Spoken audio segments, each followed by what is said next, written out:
నేను మొన్న ఒక బరియల కార్యక్రమానికి వెళ్ళా. చాలా మంది కొన్ని విషయాలు మాట్లాడారు. చాలా మంది పాస్టర్లు చాలా మంది అవుతున్నారు.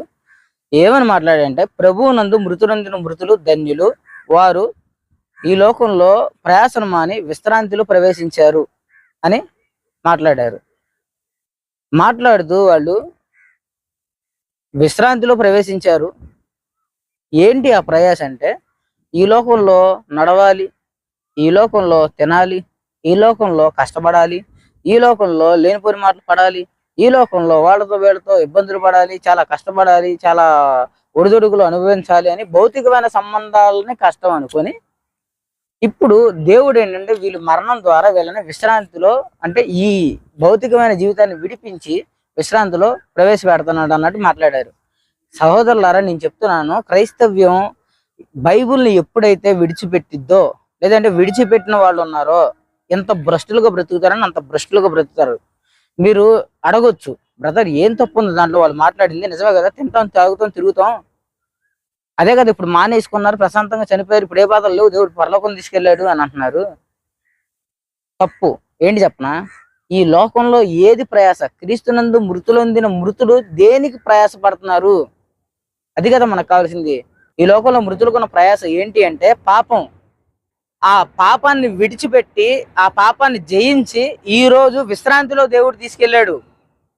పాపాన్ని వదిలించుకోవటం ప్రయాస, పాపాన్ని చూసి పారిపోవటం ప్రయాస, శోధన నుంచి తప్పించుకోవడం ప్రయాస.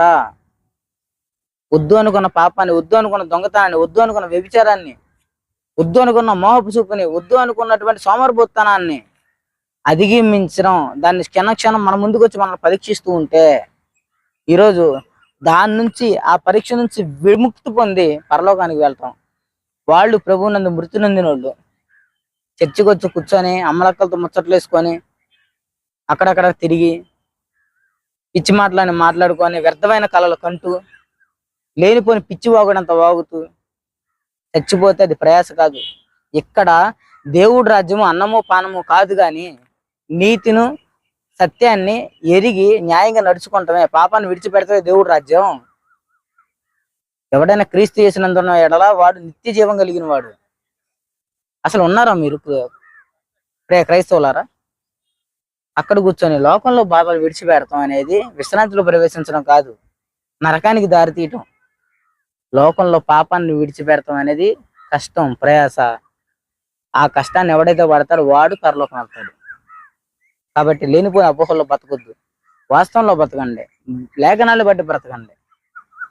యేసుక్రీస్తు వాత్సల్యాన్ని బట్టి మిమ్మల్ని బ్రతిలాడుకుంటున్నాను. Praise Lord. మన ఛానల్ సబ్స్క్రైబ్ చేసుకోకపోతే సబ్స్క్రైబ్ చేసుకోండి. అలాగే ఆల్ బిల్ మీద టైప్ చేయండి. టైప్ చేయడం వలన అనేక మందికి చేరుద్ది. ఈ వీడియో ఆశీర్వాదకరంగా ఉంటుంది. అలాగే లైక్ చేయండి.